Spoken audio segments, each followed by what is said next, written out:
Hello, dear listeners, and welcome back to yet another episode of Open Book, Open Mind. I'm your trusty host. My name is Edgar. Don't know why I forgot my name for a moment.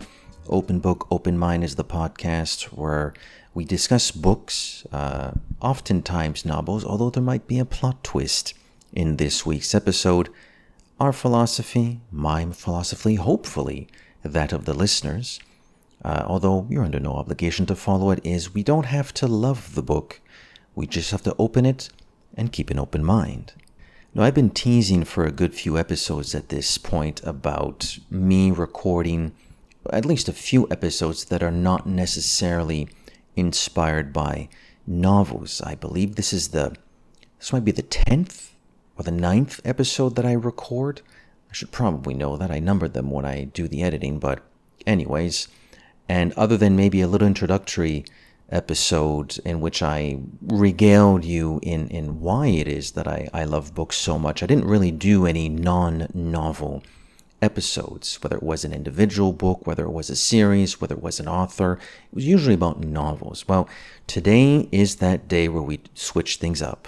And I actually happen to be reading something that is not a novel. I only just begun it. It's actually about science, which is not my forte.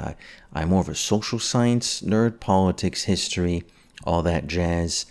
This is more of a hard science book. Might be an episode of that book in a few weeks, but I figured I'd really switch things up a bit and talk about, yes, books, but not your ordinary books, specifically coffee table books.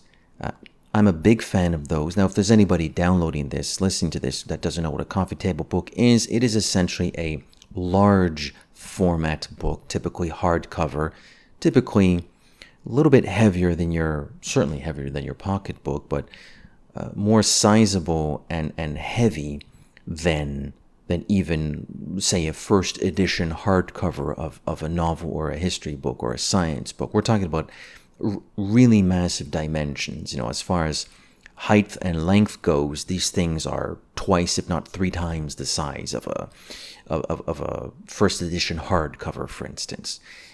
Why coffee table book? Because you tend to browse them while you're sipping coffee at your table in your living room. They're not necessarily books one reads to the front cover to the back, and certainly not in one sitting. They tend to be the kinds of books that you can browse at a leisurely pace whilst sipping some coffee or tea. I'd like to present to you some of my favorite publishing houses. I'm not going to pretend that I know them extraordinarily well. I know some more than others. I do own at least a few books from each of the publishing houses that I'm about to mention, and I'll get into why I like them and what it is that they tend to publish. He, she, they who says coffee table book, my mind immediately goes to Taschen. That's Tashen. Taschen. Don't know why that was such a struggle. This is a German-based publishing house started in the early 80s, 1981, by a gentleman that went by the name of Benedict Taschen. In fact, lo and behold, as I was preparing this interview, it just so happens that Benedict Taschen, Benedict, maybe not written how you're expecting, Benedikt. He is German after all. He actually gave a lengthy interview on a podcast called Tetragrammaton. I have no idea how to pronounce that. I'll spell it. Tetragrammaton.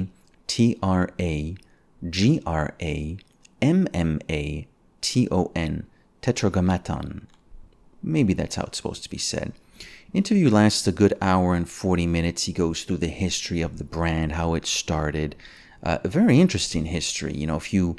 If you browse Taschen's collections and you wonder, well, why do they have so many books that celebrate sort of the golden age of DC and Marvel Comics? Well, Benedict Taschen began his publishing career, well, not publishing career, he began his career in association with books and publishing as a comic book vendor in Cologne, Germany.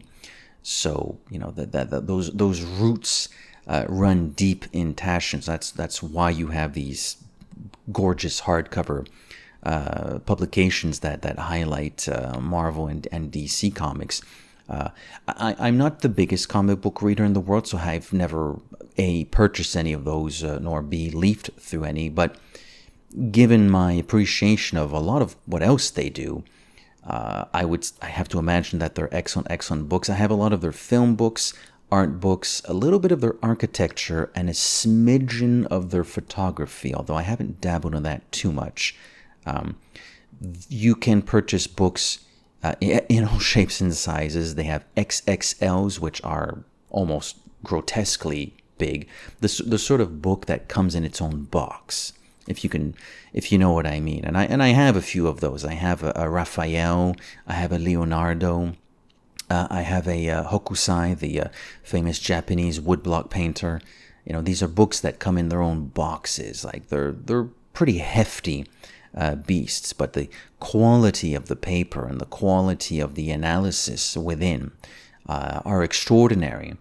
Now, I've already given you a hint of what it is that they publish, given that I have art books, film books, and a little bit of architecture books.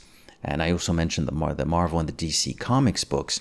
They're very much inspired by art, whether it is counterculture art, popular IPs, lesser known artists, Renaissance artists, and you can buy huge XXL books that come in their own boxes. You can buy sort of quote regular, large end quote. They have various. They have a smaller hardcover edition, which they keep calling the 40th anniversary. I believe it's a series that began on the 40th anniversary of the publication, although at this stage, that was about 4 years ago. But they keep using that branding, Taschen 40th, to produce reproductions of their larger books in hardcover format, but much more affordable, much smaller. And then they have these tiny, well, I say tiny, probably hardcover, but the size of a pocketbook, maybe slightly larger. And that goes under the banner of Bibliotheca Universalis. And these things range from about $20-25 for those Bibliotheca Universalis to several hundreds of dollars for the XXLs. And they get extraordinary writers and editors to shepherd these projects. One that comes to mind is Paul Duncan, who edited the James Bond archives, which has been released and re-released a few times. The original edition of the James Bond archives from Taschen, as edited by Paul Duncan, was for the franchise's 50th anniversary in 2012 when Skyfall came out, but they've since had an edition that included a chapter on Spectre.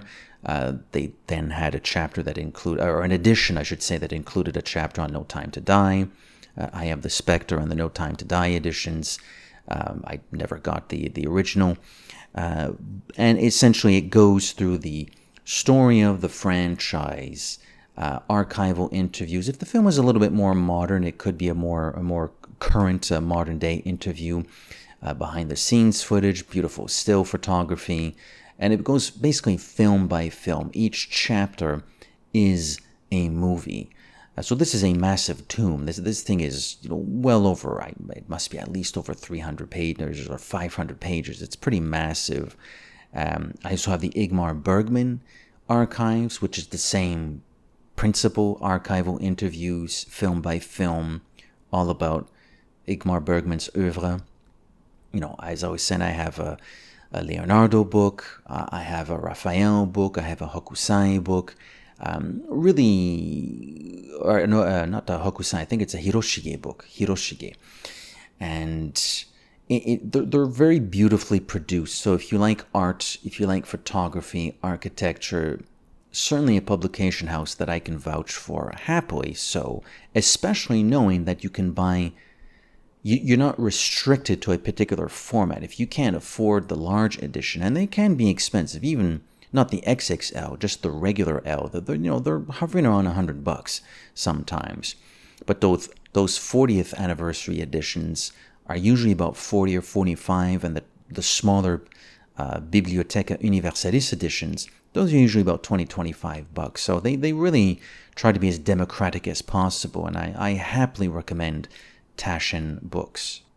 Another that I fancy quite a bit is Tenoyes. Now, I had to look this up. I've never heard the publishing house's name pronounced. I sort of needed to read the pronunciation, Tenoyes.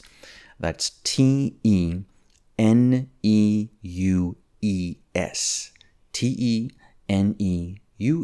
Tenoyes. And I have a few of their books, most notably their wristwatch books. That's another topic for another time. I do like to dabble in wristwatches. It's a fascinating technology, fascinating history, how wristwatches have often been associated with monumental events in human history, be it technological achievements, be it discovery, mathematics, medicine, popular culture. List goes on and on. Tenoyes is another one. They are also German. That's two German brands here. They've been around since 1931. It is a third-generation family firm and one of the leading book publishers in the areas of photography, design, lifestyle, and travel. Even their own Wikipedia page says Tenoyes publishes coffee table books. So there you go. There's that term again. And I have one about Rolex. I have another one about just the general history of multiple wristwatch brands. But I do know that they branch out quite a bit. They have books on fashion, travel, sports, and these coffee table books. The thing that listeners might need to understand, if they're not familiar with maybe acquiring these books, is that these are, I don't want to say exclusive books, but they kind of are at the same time. I mean, anyone can buy them, provided they have the money. Now, Tenoyes, unlike Taschen, does not necessarily publish multiple editions in different formats. So the book that they publish, if it's $100, it's $100. Go figure maybe why I have a few more Taschen books than I do Tenoyes books. I think the quality is excellent. The Rolex book I have is exquisitely produced. Oftentimes their books are multilingual. There'll be English text, French text, and German text, which, by the way, does happen occasionally in certain Taschen books, although it's more of a regular thing in Tenoyes books. I certainly know that the Rolex book I have and the Watch Compendium book that I have, I think it's just called the Watch Book Compendium, because it's actually an amalgamation of two different volumes that they repackaged as a single one. Came out, I want to say, just before the pandemic or early days of the pandemic. But they can get a little bit pricey. I can't blame someone for maybe being turned off by a book that costs $100 or $125. You need to know what you're getting into. You need to really be intrigued and fascinated and inspired by the subject matter for this kind of a purchase to make any sense. A third that I would like to highlight just briefly is Titan Books. Now, this is a London-based publishing house. They do things a little bit differently. They're more into pop culture. The books of theirs that I currently own or I used to own, they have a couple of absolutely extraordinary publications of the first two Alien films. I believe the author's name is Rinsler, last name Rinsler. A book on Alien and a book on aliens. And these are several hundreds of pages. Extremely detailed description of the production processes of these two monumental films. Gorgeous behind-the-scenes photography. They even have the Alien archives, which is maybe a bit more of a drive-by look at the four original films. The book was published, I believe, before Prometheus was a thing, or maybe after, but it still didn't take into consideration Prometheus. They also produced the making of book of the last James Bond, or at least the most recent James Bond film. Shouldn't say the last one, but the most recent one, No Time to Die. And I also have one, even though I'm not the biggest fan of these films. I do like the franchise as a whole. A couple years ago, they published a making of the 3 David Gordon Green Halloween films. I know, they weren't extraordinary, but again, very, very, very impressive printing quality, paper quality, the aesthetics, the packaging, the design of these books. It's all very impressive, very elaborate. Now, Titan books are not as expensive as Tenoyes nor Taschen books. Again, depends which version of the Taschen book you want, but if we're looking at the large and the extra larges, certainly Titan books are a lot less expensive, and they also sort of go down their own path of more, maybe more widely known popular culture, like movies and video games and comics and this and that. But they really are quite good, and their books are wonderfully packaged and very, very informative. The behind-the-scenes material in those books is really quite impressive. I think the reason why I wanted to bring up the notion of coffee table books today, apart from just switching things up a little bit and not talking about the same thing again and again, is to demonstrate the variety of book publishing. People can find books, and God knows there are many out there that books are a little bit boring. It's not very exciting. It's solitary activity. Some people would rather hang out with friends or a crowd or in a group, which is perfectly understandable. I like doing those things too. But, don't worry. You don't need to pick up just a 600-page novel or 1,000-page novel written by Leon Tolstoy. Although I do have one or two of them. I do have one or two of those, but that's not the only thing we're talking about when we talk about the joy of books. Books in of themselves can be works of art. Obviously, the more effort put into them, the more expensive they become, like the Taschens, like the Tenoyeses, like the Titan books. But they can be impressive simply to behold, to leaf through. There's something about the quality of a publication, the literal physical publication, the printing of a book, especially, and it gets even more interesting when the book itself is about art, like a book about Dali, or a book about Japanese architecture, or a book about the making of an entire film, or the production of a series of movies, or comic books, or anime. You can appreciate not just the subject matter, but the book itself. And although you do need to sometimes spend a pretty penny to acquire these publications, I don't mean to make it sound like I have 200 of these books. I maybe have a couple dozen in total from all 3 of those publishing houses combined. It's not like I have a ton of them. But they were acquired over a series of years. These were not overnight purchases on a whim. I've been buying these for over a handful of years. I started buying those things, but before the pandemic in 2020, and here we are in the summer of 2025. So this is a collection that has been curated for quite some time. So don't feel rushed or pushed or pressured into acquiring these books, but maybe just go to a bookstore and go to the art book section or the movie section or the comic book section to get an idea of what these are. Hold it in your hand, open it, keep an open mind, appreciate its design. There is an artistry, there is a talent to not just choosing an interesting topic that could make for an interesting book, but to make the book itself interesting. And when it comes to coffee table publications, that has a lot to do with the visual, and it has a lot to do with what does it feel like when you hold it in your hand. And it's a very satisfying feeling when you're holding and leafing through and appreciating something that not only is the topic of interest, but there is a joy of leafing through the book itself. And coffee table books really scratch that itch for me. So that's why I wanted to highlight Taschen, Tenoyes, and Titan books, among others, because those are the 3 from which I've maybe done the most purchases, although there are others. There's Risoli, there's Prestel, there's Black Dog. There are tons and tons and tons of these, and they're all excellent. They all do things a little bit differently.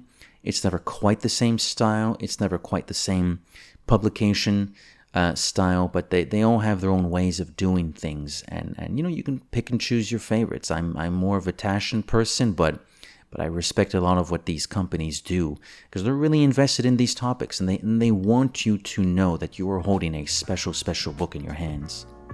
So there you have it. That was another episode of Open Book, Open Mind. I hope you enjoyed it. I finally delivered on my promise, albeit in very modest fashion, to finally record an episode about something that wasn't a novel. But I really do love these coffee table books. And there's some for all kinds of topics. There's sports, there's photography, there's fashion. The list is endless. The world of photography, the world of fashion. When you look and consider what you can discover in those worlds, it really does sometimes feel like the world is your oyster. So have at it. Don't rush into these purchases. They can be expensive. Make sure it's a subject you like. Get to know the topic a little bit. Go to a bookstore. Try to leaf through it. Go to a public library. As an example, downtown Montreal, the massive National Library has a great number of these coffee table books. So check out your public library. I'm sure they have some copies as well. Get to know what they're about before you make the plunge, before you take the plunge monetarily. But as for me, I sing the highest praises of coffee table books, the likes of which Taschen, Tenois, and Titan produce. So there you have it. That was another episode, and we will catch you again very soon. Take care.